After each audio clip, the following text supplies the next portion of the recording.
ropa de cama infantil, un pequeño tintero, un óleo con marco dorado, a la 1, a las 2 y a las 3. Desde ropa interior hasta valiosas obras de arte, todo vendido a precio de ganga. Con las subastas, el nacionalsocialismo ingresó millones que servirían para financiar la guerra, un enorme expolio en el que todos los alemanes participaron. Que todos los bienes de los judíos se vendían en subasta pública era un secreto a voces. La gente bien podía imaginarse que estas personas no se habían ido de vacaciones o a un balneario. Se subastaban las posesiones de los judíos que huyeron del país ante la amenaza nazi. Estos dejaban sus más valiosos enseres empacados en cajas de transporte para poder empezar una nueva vida en el exilio. Pero una vez iniciada la guerra, muy pocas cajas fueron enviadas a sus dueños. Miles de cajas procedentes de todo el Tercer Reich quedaron varadas aquí, en el puerto de Hamburgo, así como en Bremen. Los nazis confiscaron y subastaron su contenido. A día de hoy, la gran mayoría de estos bienes siguen en paradero desconocido.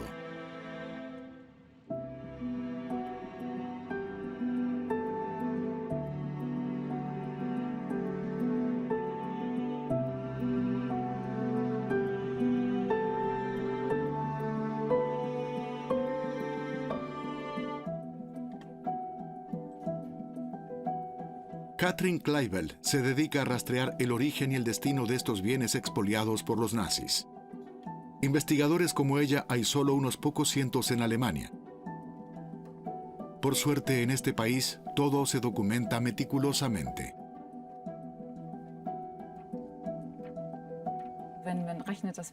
Si calculamos que en Hamburgo se subastó el menaje de unos 3.000 hogares y en Bremen de casi 1.000, tenemos un total de 4.000 hogares que fueron subastados por completo.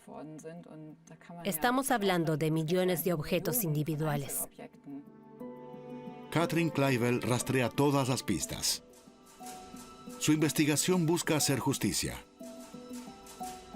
Para todas estas familias fue muy duro tener que abandonar su país. Cuando llegaban a su destino, a Estados Unidos, por ejemplo, esperaban que llegaran sus pertenencias, pero nunca llegó nada. La meta es poder devolver los bienes a las familias. Una tarea difícil. Los descendientes de estas familias llevan mucho tiempo esperando, casi siempre en vano.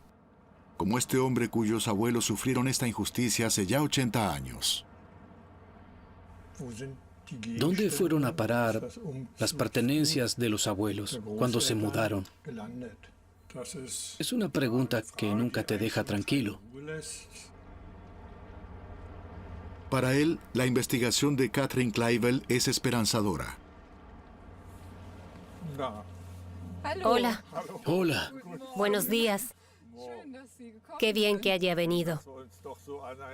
Encantado de verla en un lugar tan histórico. Sí.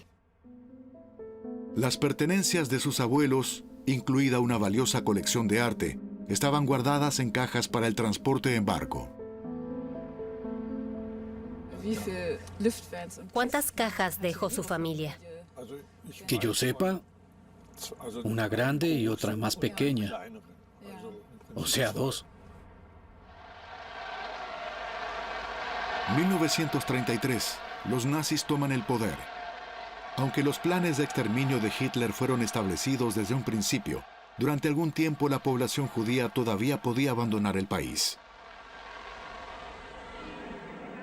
Los que ven venir el desastre y pueden permitírselo, huyen al extranjero. Esa opción desaparece en 1941. Los que lograron salir de Alemania confiaban en que sus pertenencias les serían enviadas, ya que habían pagado el transporte por adelantado. Los costes eran enormes. Pero muchas de las cajas nunca llegaron a sus dueños. El nacionalsocialismo no solo tenía por objetivo obligar a la minoría judía a abandonar el país, sino también privarla de sus derechos en materia económica y saquearla. Y en este sentido no tenían ningún interés por enviarles a los exiliados sus pertenencias. La familia Koch vivía en Wiesbaden. Georg era médico y apasionado del arte. junto con su esposa, pudo ir adquiriendo una pequeña colección. Tras su muerte en 1933, sus hijos huyeron a Londres. La madre, Lotte, no tardó en seguirlos. Sus posesiones, incluidas las obras de arte, fueron dispuestas para el transporte a través del puerto de Hamburgo, pero los objetos jamás llegaron a Londres. En 1941 las cajas fueron confiscadas. Fotos familiares, recuerdos, documentos, toda una vida le fue arrebatada. Al final, se lo quitaron todo. Es algo criminal, terrible, macabro. Realmente no hay palabras para describirlo. En los puertos, la Gestapo se hacía con las cajas de transporte. Las confiscaba y las subastaba, lo que se anunciaba incluso en los periódicos como una ganga. Un gramófono portátil, un óleo de 1750, 56 libros.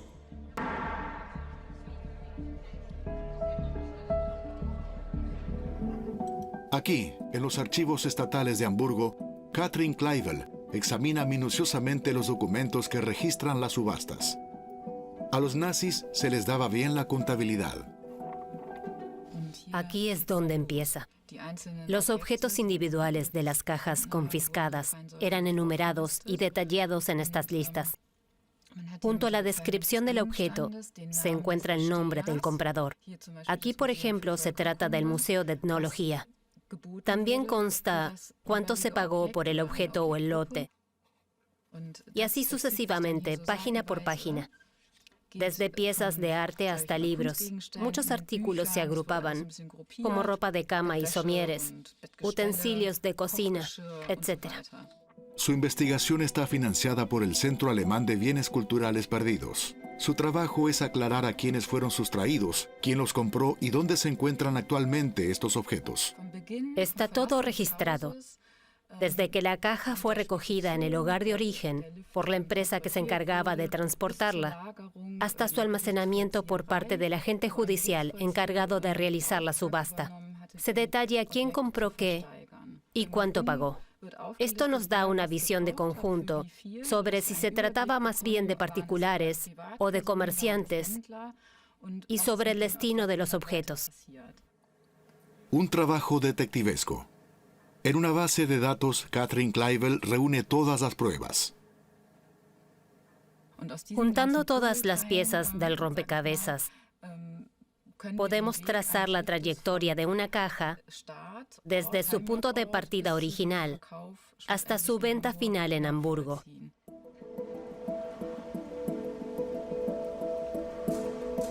Aquí en el Museo Marítimo Alemán de Bremerhaven, Katrin Kleivel trabaja como investigadora de procedencia. Su trabajo consiste en averiguar si los objetos de la colección del museo fueron adquiridos legalmente.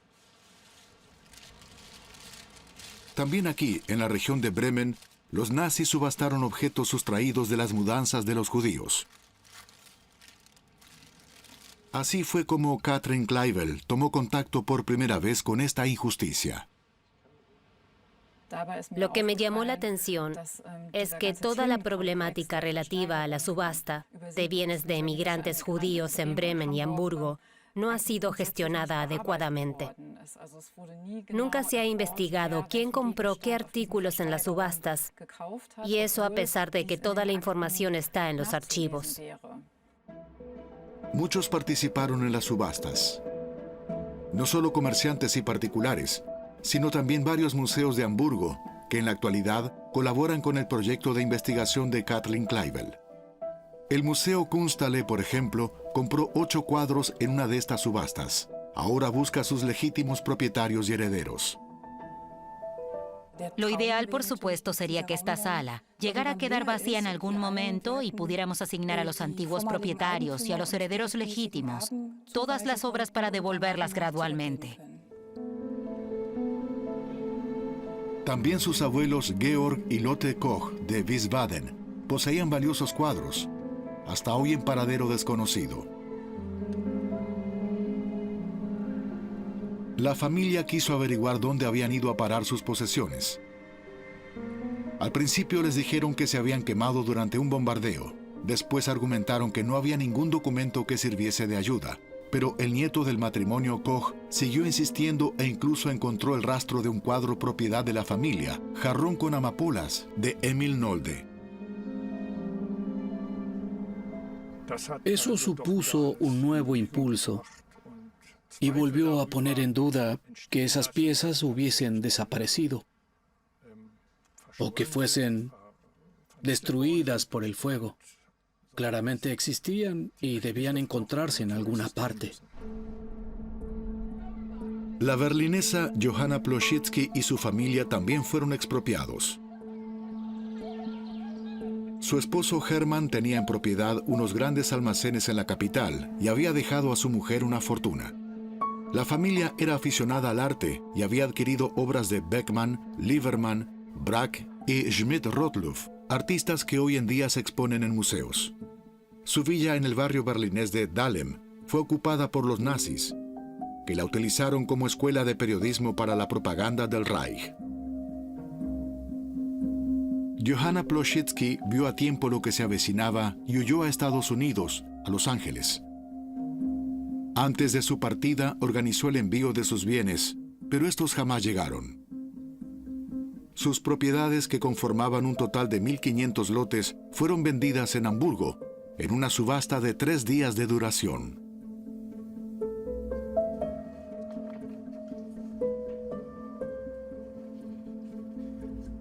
Este caso resulta especialmente sorprendente para Katrin Kleibel.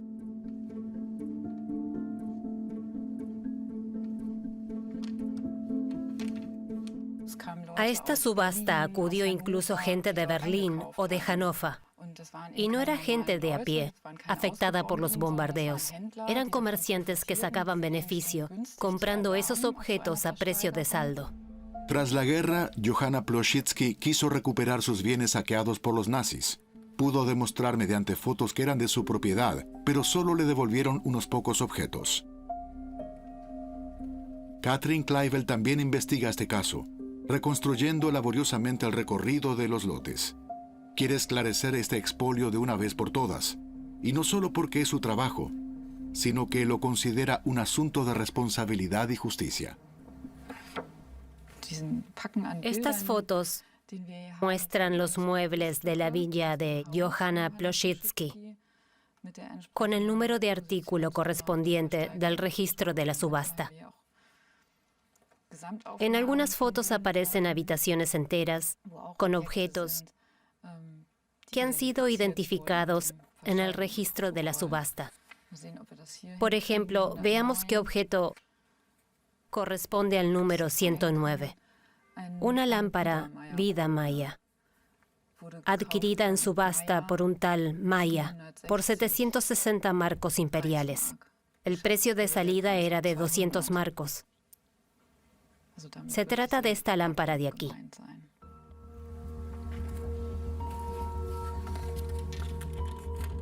Con la ayuda de un abogado, Johanna Ploshitsky logró identificar a 32 compradores de sus bienes. Todos se negaron a restituir los objetos. Mi cliente no reconoce la obligación de devolución. Todos los objetos en cuestión fueron adquiridos en otoño en la subasta de la oficina del agente judicial de Hamburgo, sin tener la menor idea de que fuesen de propiedad judía.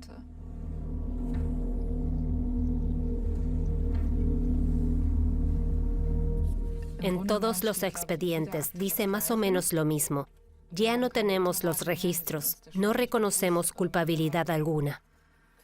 Como diciendo que ya no tienen nada que ver con todo esto. Aquí, en el ático del actual juzgado de primera instancia de Hamburgo, se encuentran los expedientes de los procedimientos de restitución. Jürgen Lilteichar los examinó para averiguar cómo había afrontado el Estado alemán las reclamaciones de los perjudicados. Así dio con el caso Ploshitsky. Era un expediente especialmente abultado, ceñido con una gruesa correa. Al abrirlo vi las fotos de la villa en Berlín y sus increíbles obras de arte. Fue un gran hallazgo porque es rarísimo encontrar fotos de las pertenencias en los archivos de restitución, ya que ¿quién fotografía sus muebles? Era algo tan excepcional que quise indagar más. Para las víctimas del expolio como Johanna Ploshitsky, se trataba de algo más que de recuperar sus posesiones.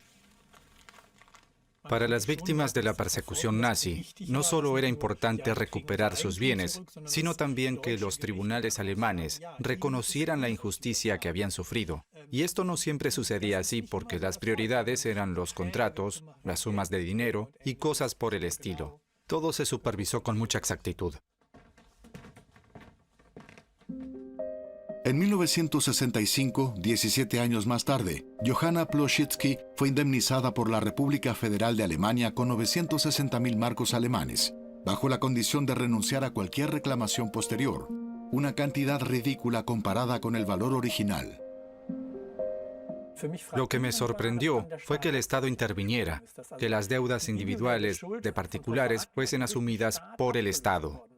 Fue una estrategia política para evitar que se produjesen interminables debates en la sociedad. En Hamburgo calculamos que hubo unos 100.000 compradores. No son unas pocas decenas de personas de un grupo marginal. ¿Qué hubiera pasado si se hubiese tenido que debatir esto activamente?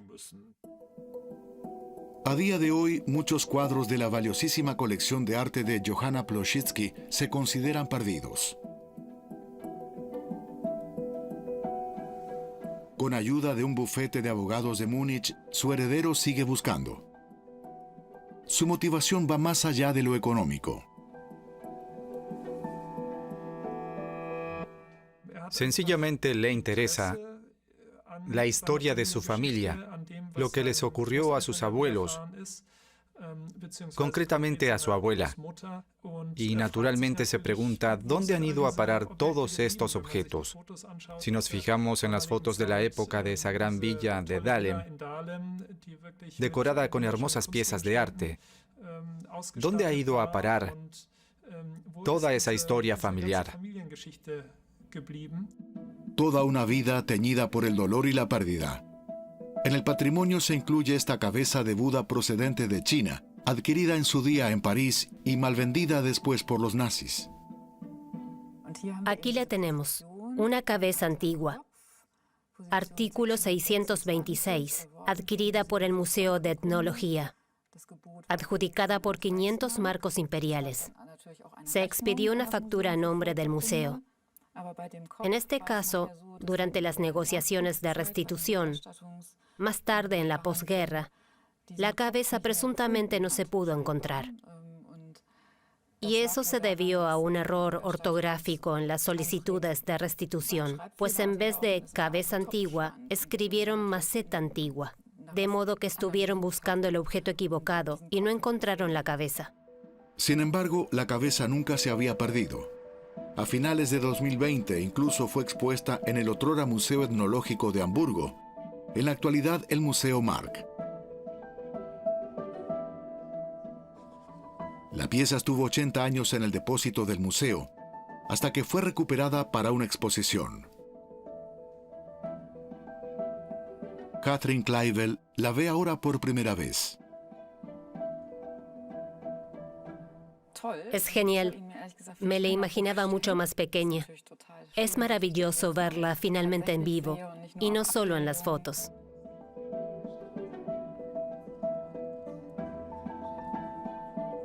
La cabeza de Buda, desaparecida por mucho tiempo, será por fin devuelta a los herederos de Johanna Ploshitsky.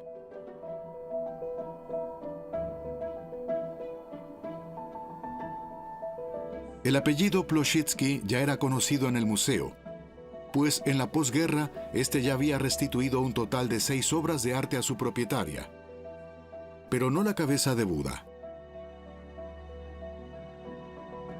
Hasta que un aviso de Katrin Kleivel despertó la atención sobre el objeto. Puede ocurrir que los objetos almacenados en los enormes depósitos de los museos pasen muchos años sin ser incluidos en un proyecto. Eso es así en todos los grandes museos. Sería fantástico si pudiéramos revisarlo todo, pero resulta ilusorio. Sería un trabajo inmenso que llevaría toda una vida. Ese enfoque me parece una excusa. La República Federal Alemana se comprometió mediante los principios de Washington sobre arte confiscado por los nazis a investigar estos casos. Es una tarea del Estado, de las autoridades competentes, que en Hamburgo sería el concejal de Cultura, garantizar los recursos suficientes para la investigación de procedencia. A ellos se comprometieron y tienen que cumplir ese compromiso. El caso de la cabeza de Buda es un éxito, fruto de la investigación conjunta de Kathrin Kleivel y el Museo Mark. Es la primera pieza de vuelta de todas las incluidas en el proyecto de investigación de Kleivel. Esto demuestra que sí es posible. Es posible reconstruir el periplo y determinar el paradero de los objetos pertenecientes a miles de familias, partiendo de una situación en la que parecía imposible. En este caso, tenemos la suerte de que el Museo Mark sea una institución pública. Localizar y recuperar los objetos expoliados en manos privadas resultaría muchísimo más difícil. Ese es el caso del cuadro perdido de Emil Nolde. Gracias a una minuciosa investigación, el nieto de los Koch encontró más indicios. Después de ser adquirido por un tratante de ganado, el cuadro pasó por muchas manos. Incluso la casa de subastas Christie's intentó venderlo en vano por encargo de una galería de Kiel. Finalmente se vendió en Austria a un cliente de Francia. Nadie quiere decir quién lo tiene ahora. Uno tiene la impresión de que solo ponen trabas. Las cosas no se tratan con transparencia. ¿Por qué solo dan información después de insistir 4, 5 o hasta 6 veces y no inmediatamente? Sus abuelos no solo tenían este Nolde en propiedad. También otros cuadros valiosos como un Jablensky, un Klee, un Rolfs formaban parte de los bienes familiares que debían ser transportados. Hoy lo único seguro sobre ellos es que cuentan como obras de arte saqueadas. Beate Schreiber, del Instituto de Investigación Histórica Facts and Files, intenta reconstruir los pasos de los numerosos cuadros propiedad de la familia Koch. Pero la Galería de Kiel afirma que ya no dispone de documentos que puedan arrojar luz sobre el asunto. Por mi experiencia con los archivos de los marchantes de arte, sinceramente no me puedo imaginar que tiraran documentación en 1980 y que ya no dispongan de ella. Porque todo marchante de arte sabe que en su negocio es esencial saber lo que tenía, de dónde salió y a quién se lo vendió. ¿Por qué dan información falsa? ¿Por qué tratan de engañarlo a uno? Eso sugiere que las personas implicadas sabían que algo malo estaban haciendo con el cuadro o que efectivamente se trataba de arte robado. A día de hoy, la mayoría de las posesiones de los judíos que huyeron de la represión nazi están en paradero desconocido. Millones de objetos que constituían sus bienes más preciados y con los que pretendían empezar una nueva vida fueron mal vendidos en subastas públicas. La investigación de Kathrin Kleivel, que busca incansablemente entre montañas de archivos los nombres de los afectados, es interminable. Después de más de un año trabajando en esta lista, he llegado a la letra N.